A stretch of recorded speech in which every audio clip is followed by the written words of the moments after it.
Hey Farnoosh, welcome to the show. Hi, thanks for having me, Tom. Absolutely, it's great to have you here. So Yeah, for those of thank you, if you haven't met Farnoosh yet, Farnoosh Brock is the best-selling author of several books, including The Healthy Smoothie Bible, with over 450 reviews on Amazon.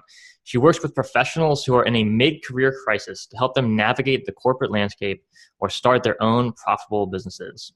So Farnoosh, tell us about your background a little bit. How did you get started as an author and then as a coach and online marketer? Sure. So I started my corporate job and, I was in my corporate world for about 12 or 13 years. And I wanted to do something different. So I stumbled upon blogging as a hobby and I loved it. And I started to just pursue it. But it was mostly for fun, for hobby. And I realized I really love writing other than technical writing, which I did in my job. And so that led to me eventually quitting my job and starting my business. And it wasn't just writing focus. So I would say my books really were accidental. I mean, I loved that I did them, but I wasn't one of those, 7 years old, I'm going to be a writer, that's my dream. But I loved it, so I kept writing. And then I got very lucky because a publisher found my digital books on Kindle and they contacted us and then we started working with them. And that's how my juicing and smoothie books came to be. And that has been a great success. And in fact, I stopped writing books for them. They wanted us to write more books, but I switched gears in my business. So I'm still very fortunate. These books are somewhere in here and they do really, really well. But my focus isn't really smoothies and juices anymore. So I am, no longer writing those books, but I might write other books in the future. Does that give you an idea? Yeah, that's great. So why did you want to make that switch from being an author to focusing more on coaching? Well, I feel that it just brings me to life more and it's more of my gifts working with people. So today I spend most of my time working with my individual clients. I run some groups. I work with my clients either in person or on the phone. And I feel that's where I have my highest impact. So writing was great. And I'm always thinking about what else to write. And I'm a voracious reader, so I love and appreciate books. But it just didn't scale to where I wanted to take my business, which is now 6 figures and then 7 figures. And I'm not saying it can't, it's just that for me, my gifts are in working with people and businesses. So I made the switch. That's awesome. I think that illustrates a Oh, you're on mute. Can Oh, you that's great. repeat I think that? that illustrates a really great point, Farnoosh, that, there's so many ways to make 6 figures or 7 figures in business, right? And I think what you're hinting at is that, if you really want to be successful long term, you have to find something you love to do that you're willing to do day in, day out, every single day. It doesn't even feel like work for you because that's the level of commitment it takes to build that kind of a business. Right, exactly. You said it even better. Awesome. So tell us about your early on journey as a blogger. Like, what did you think you did that kind of separated you from everyone else and allowed you to actually build an audience and a platform and a real business from your blog? Yeah, that's a really good question. I tried to actually fit in for the longest time. And I think, in some ways I do because you want to follow best practices. I don't know who it was. It was a famous author who said, or maybe a painter who said you have to learn the rules and then break them. So you need to understand how to start and run an effective blog, how to write a good blog post, how to have good writing practices, how to connect with your audience. And so that was all new to me because I don't have a writing background. So I learned those and I improved myself. But after that, I just didn't like to just write and follow a template, like these really shiny headlines and then the opening. And I just wanted to write. So I think I started breaking some rules and I just started to share what I wanted to share on my blog. And I feel that's really important. You really have to speak in a way that would feel natural to you, in a way that is your writing voice. And then you're able to really communicate what is your true message. You know, like, you know the difference, right? When you're reading a blog post and it feels like some freelancer wrote it for them, and it's not really them, but they're writing it in the voice of the blogger or the website, and there is a little bit of inauthenticity or not fakeness. I mean, it's still good content, but we're talking about excellent. We're talking about moving someone to do something, to take action. And for that, you cannot have people write your blog posts for you. You need to own the message on your website and be the content creator, at least until you get to a point where, okay, it may be too much and you get some help. But I feel that's really important, to connect with people. And that may take you in other directions in your business. Maybe you start working with them. Maybe you start offering programs or courses, or whatever your intent may be with your blog. So that's what I'm thinking. I mean, I'm thinking back because I stopped blogging, believe it or not. I should be ashamed of it, but I'm not. You know, I'm just on pause. And I feel that, you know, it felt like a chore. So I thought I need to stop. And if I feel inspired to blog again, I will. But that's another thing. You need to be called to do it. When it becomes a chore, it's hard to be original and inspiring. Definitely. So what for you and your business right now, when it comes to marketing, doesn't feel like a chore, or it's just a passion for you that you love to do? What doesn't feel like a chore? Well, I actually need to think about what feels like a chore. If it does, I'm going to have my husband do it, because we're partners. Scheduling is a chore. So that is completely outsourced to him. Finance in the business is a chore. But you were specific about marketing, weren't you? I mean, to be honest with you, I don't do a lot of marketing. I mean, for my coaching business, for instance, which is where I can speak to it, or let's talk about the book, because that's more relevant. For the book marketing of my books, which was a key part of my success with my publishers, I owned the marketing. And I loved it. So it wasn't a chore. I wanted to show the publishers that I'm not just a writer and expected them to do the marketing, which most first-time authors do.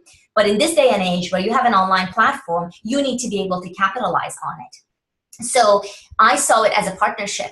And so I put together a media kit. I reached out to people. I did interviews. I got on the radio. I went on TV, actually on a couple of shows.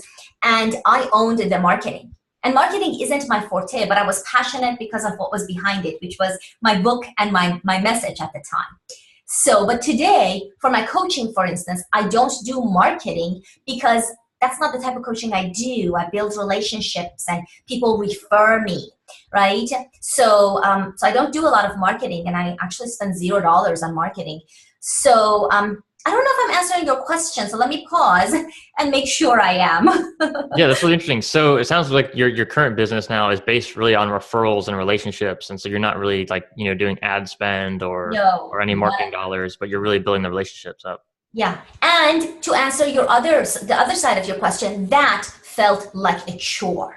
Putting Facebook ads on, which we attempted and failed miserably. And I realized I'm just not going to go down that path. I don't want someone to see my ad to work with me and come work with me. I want someone to say to them, you need to go hire her because she's amazing. And that's how you build a really successful business, especially if you have a relationship with people. Books are slightly different, so I think it's important to market, but you can still be authentic and original. And we did not run ads for our books either. So we didn't. Gotcha. That's really interesting. So with your coaching practice then, since it's all based on referrals, yes. How do you make your service, your product, your coaching so good that people have to refer people to you? Like, how do you go about that process? Do you have a system for getting referrals? For getting referrals or for being so good? Both. Or both. Being so good, because I think that's like a big distinction, right? Because there's kind of two ways to grow a business. Either you can have a product that's so good or a service that's so good that people just have to share it. Yes. Or you can have an average product kind of and just do tons and tons of marketing, right? Sure, exactly. And we all know which one we prefer, right? You know, I mean, that's a big question. Let me see how I can break it down. I mean, I do sometimes ask for referrals, but it's also the way I ask for it and whom I ask, because I need to make sure at the point that I'm asking, I know the person would absolutely refer me without any qualms. And it's a matter of maybe they don't know that I look for referrals or I work with referrals. But other than that, referrals happen organically, right? You help someone so much that they tell their friends or their colleagues about you. But the process of getting referrals, I mean, I would say it starts with building trust. And you do need to be really good at what you do, right? So, I mean, I talk to people, a lot of people, right? And I work with a select number of people. And the people I talk with, they all want to know the secret to success, to coaching success. And there's so much in that question. But I think if we had to just be super succinct, you have to be really good at what you do. You can't just get a certification and read books and then, oh, I can help people because I can help my friends and people love to ask me to help them. I mean, that's not enough. It may be enough to listen to someone, but to go deep, to really help them solve their problem in a way that helps that person, which could be very different from another person, that takes being good, which means you have to invest in yourself, which most people are scared to do. You mean I have to spend money? Yes, you have to invest in yourself. I've invested over 6 figures in myself in order to feel comfortable asking for really high prices. And then you need to be willing to really do the work. You can't force yourself. So there's a lot that helps you to get to that good level, and then the rest of it is a tipping point. So I think, there's so many elements to it, but I think for me, my process, like I basically talk to people, right? If they inquire about my coaching, whether it's through a referral or random organic inquiry, I look at what they're looking for. I do an initial filter, and they either fill out my application, or if they came through a referral, I talk to them regardless. So we set up a phone call, we get on the phone. And I do have a process of going through, getting to know them, asking questions, and figuring out very quickly if I can help them or not. And if I can't help them, or I don't want to help them because it doesn't interest me, then I either refer them to someone in my network, or I give them a resource, or I recommend one of my books or products, or I give them some insights and they can go and work on it, and maybe in the future we would be ready to work together. So really, I have a lot of conversations. So, and we can talk about that one question you asked for hours, but I'm trying to respect our time here and let you maybe ask me a follow-up question. Yeah, I love it. That's great. So since it sounds to me like you have a really great system for building relationships, and then when you get on the phone with someone, having like a laser focused conversation, right? Because I think what happens, I know in my experience, early on in business, I would get on the phone with someone who was a prospect or a client, and sometimes we would talk for like an hour or 2 hours, and it was almost seemed like nothing got done because we were talking about, things that weren't really related to Sure. what they needed to happen, right? Sure. So do you have some tips for kind of keeping those conversations on track? Because especially for coaches, especially for folks starting out, if you just talk to everyone on the phone, it's unlikely you're actually going to have a lot of success. And sometimes you just end up spinning your wheels and wasting a lot of time unless you actually have a good system in place. Right. No. It's important to stay focused. I mean, you need to start by respecting your time. So I do say I have a lot of conversations, but I respect my time. Any inquiry that comes to me, including your podcast, I look at it, I decide whether I want to spend the time to do it, because you have to really be honest about the time it takes to do something. It took me an hour to get ready and look this good, okay? And if you weren't going to show up, oh my God, I don't know what I was going to do. But anyway, I mean, I'm being, funny, but also there is a point there. So I would say, yes, you need to make sure you are leading that conversation. How do you do that? You need to be personable enough to build trust, to create a safe space, to let someone go on and on a little bit, to get things off their chest and to give you the context of their situation but then you need to be able to bring them back on track. And there are certain phrases you can use. One of them could be, Janet, I really want to hear the details, but I want to respect your time, and we have set aside just an hour today. So do you mind if I follow up with my other question with you? And maybe we can circle back to what you wanted to share with me. You can do it very gently, even softer than what I did, but you need to do it. And so you sitting there listening and letting someone go on and on does not serve them, doesn't make you look as a professional. You basically become a free therapist. I was not interested in becoming that. And there is a very subtle and diplomatic way to do that without coming across as selfish. I'm not selfish with my time. There's a difference between doing 30-minute teaser sessions, which I can't stand, or doing 2 hours and investing in someone that you have somewhat filtered and yet still respecting your time. And at the end of that conversation, being very likely to close the business. If not right then, but with a follow-up conversation. So follow through is another thing most coaches don't know how to do. Okay, great, I'll think about it. Let's say you put an offer out there, which is a whole other process, how you do that. And then your prospect says, I'll think about it, because that's such a respectful phrase, instead of saying to you, hell no, or I have a lot of objections, but I'm too afraid to voice them. And you're like, great, let me know. And then you hang up, and then you never hear from them again, right? So no, you cannot allow that to happen. You need to know how to navigate every step of this dialogue. That's actually something I teach people, and it can turn around your business. So all those hours you spend, you need to make sure some of them turn into clients. Otherwise, you are absolutely wasting your time. You might think you're helping people, but you're not, right? The free conversations generally don't help. So I find when people invest a lot of money, something actually stirs inside of them, and they are inspired to take massive action, which is, how I was able to get myself here, by taking massive action, by investing uncomfortable amounts in myself, so it's a cycle. Yeah, definitely. There's definitely something to be said about, people who get something for free don't value it nearly as much as they do when they pay, especially when they're paying a lot of money for something like $1,000 or more, right? It's like you hit that number and it's like, wow, this is serious. I'm going to take this seriously now. There's just some kind of like psychological thing that goes on when you really invest heavily in yourself. And especially, like you said, that uncomfortable amount, right? Like, Yes. like more than you really wanted to. When you hit that level, you start to get really serious. Yeah, and then when you do that, you're also able to then, you're basically walking your talk, So for you to be able to say, Tom, for instance, let's say you want to put a $20,000 contract out there.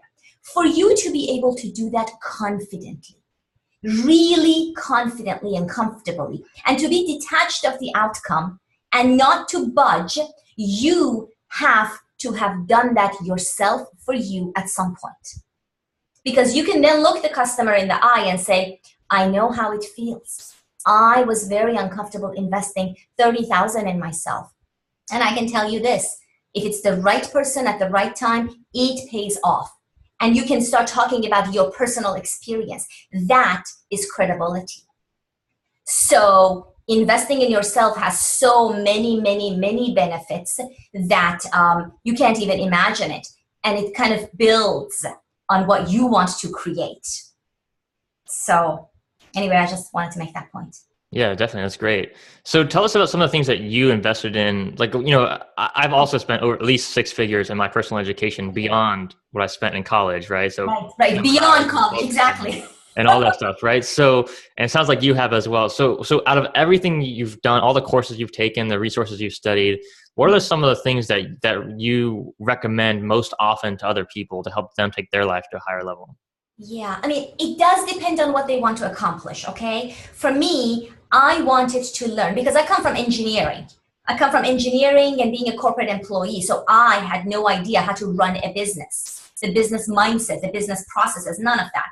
And, as a blogger, you might think, oh, I'll just figure it out. It's just online stuff.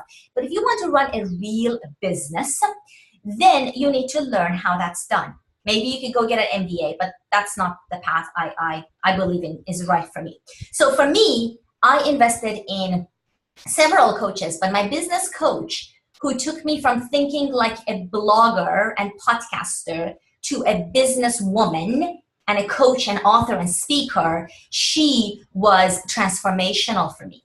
We worked together for 1.5 years, and I can tell you this, Tom, today, even the other day when I was on the phone, I was relaying something to the prospect that I had learned from her over 2 years ago. And my point is, the coaching pays off beyond the duration of the coaching, the right coaching. I'm not talking consulting, which is teaching you how to set up a website or how to set up your newsletter. That's just information transfer and maybe a little bit of get it done for you. No, I'm talking about the kind of work that changes the way you think. And when you think differently about the same problems, you are going to come up with better solutions. You are going to come up with more creative and original ways to approach the same problems that plagued you for so long. And you're going to be able to break free. So for me, that was transformational, and the confidence that comes out of that, which builds on itself. You're going to have some failures, but then one big confident jump, and then another failure, and then 3 big confident jumps. And eventually you wake up and you're like, oh my God, of course I'm worth more than what my business coach charged, which she was extremely successful, but I charge even more than her. And I feel I can truly deliver the ROI. And so now that is where, the space I want to play. And it's been a journey. And that's the other thing, the patience. Most of us don't have the patience, including myself, but I've had to develop it. You think, oh, 1 year of coaching, I want to be at 6 figures tomorrow. Well, and then you try to look for quick ways to get there. And there's nothing wrong with that, but eventually you're going to come around to, okay, let's really learn how this works. And all of us have to walk our own path. So, it's a personal thing.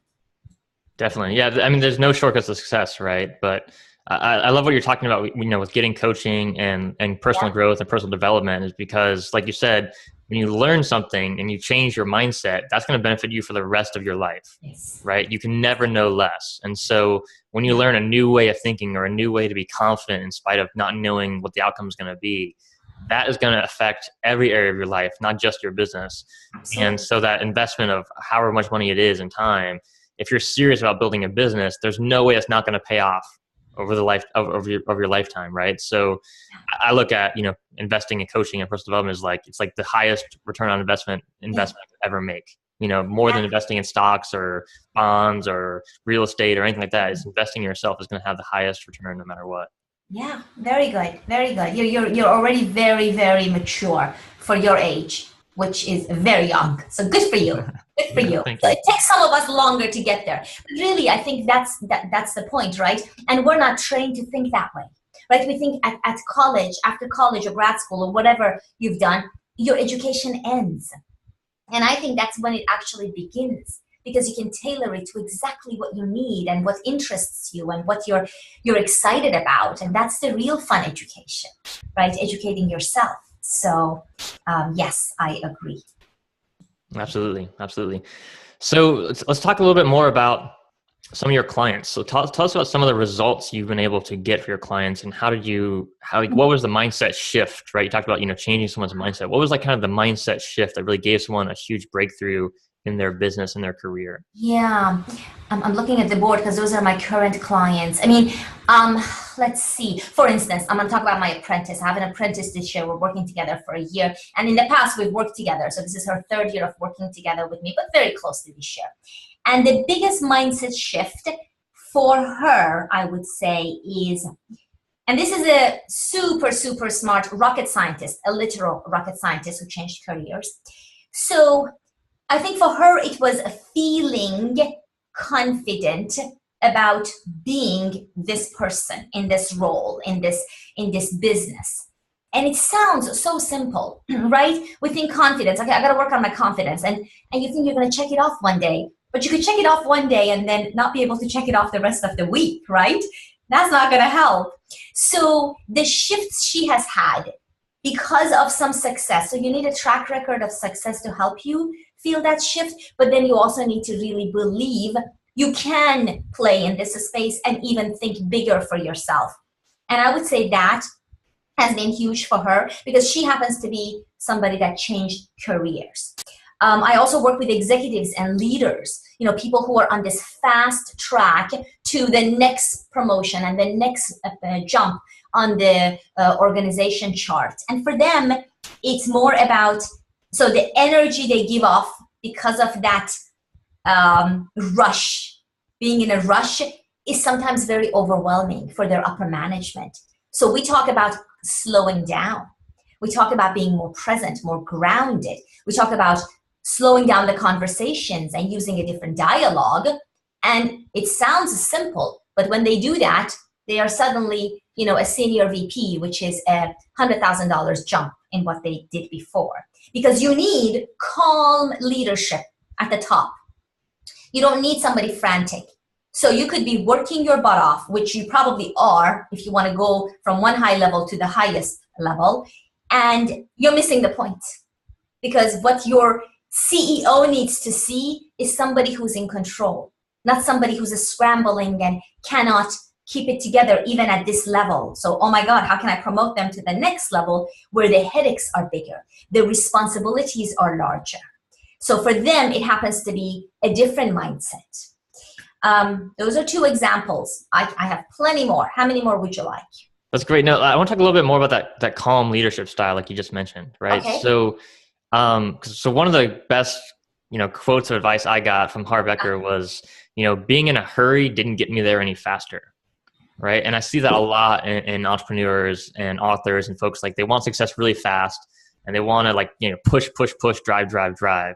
And I love what you're saying, because it's true, because at a certain point, that's only going to get you so far.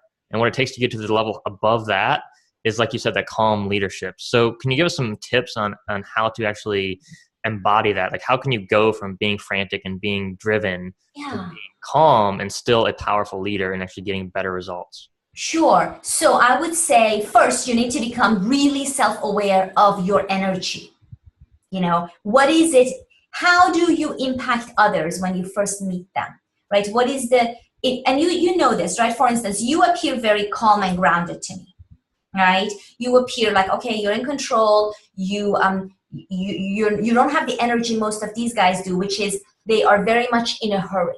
They're in a hurry. They're in a hurry to finish their sentences. They're in a hurry to get there. And I would say to them, practically, they need to just slow down. So I give them some exercises. I mean, meditation isn't exactly a popular word in corporate America. So I need to mask that under other things. We can talk about deep breathing. That's better received. And it's simple as, my last executive I worked with, it was about slowing down his excitement and enthusiasm because he had some very serious leaders on certain meetings before he get on the call. So the simplest thing I taught him was to take 10 deep breaths before getting on that call. And when it's not his turn to speak on the call, to keep taking long breaths all the way from his stomach, deep 5-count inhale, 5-count exhale. I mean, that is the most effective and powerful way to slow down brain activity, and therefore slow down your overall energy and come across calmer, right? So simple as that. Another one is to match the pace at which you speak to the person you're speaking with. Now, sometimes that might mean speeding up a little bit, but it doesn't mean you're any less calm. And sometimes it means slowing down, because those of us who are faster, the majority of the population is slower, more methodical, more measured. So matching your pace to that will help you connect and relate better to the person, more so than the words you choose. So those are two tips that I would give them, whether they are in person, on the phone, any other medium. Email is, of course, a little harder, but you can still use a calmer way to write emails. I prefer that they work more on their other interactions because it has a deeper impact. Does that help? Yeah, absolutely. Totally agree with that. And I love that advice on the deep breathing, because it's so simple, Right. And I think a lot of folks we dismiss advice like that because we think, oh, well, that's just, woo woo but like you can look at the science. I mean, you can look at the research of what happens Yes. when you take those deep breaths and how it slows down your nervous system and it calms you and it changes your subconscious mind, right? And so you're going to come off totally differently in that conversation. You're Sure. going to maybe pause a little bit before you get angry or upset or irritable like you would maybe normally if you were, hyper excited and that kind of thing. And so those small shifts can make a huge impact, but you have to actually turn that into a habit where you do it every time or you're not going to get the results. Right, right. You change your immediate, possibly frustrated responses or reactions to peaceful responses. You can still express everything, but you do it peacefully, you do it calmly, you do it like a leader would. And you might even, it might even help if you have a role model, right? So that way you can visualize someone and model yourself after them. It could be somebody like Gandhi or somebody who's a past leader or a corporate type, or it could be someone in your current workplace. And you think, okay, I would like to be like that person. And it might help you model yourself after them. So the visual helps for us who are visual learners. So that might be helpful too. Awesome. Thanks so much, Farnoosh. You shared some awesome information with us today. I really, really appreciate it. Where can folks find out more about you and the work that you're doing? Sure. Thank you. Thank you for having me. They can go to prolificliving.com or look up Prolific Living anywhere on social media. And I hope that you decide to connect with me. And if you have any questions or comments about what we shared, we can possibly get into a conversation depending on what you might need. And it was such a pleasure to speak to you today. Thank you, Tom.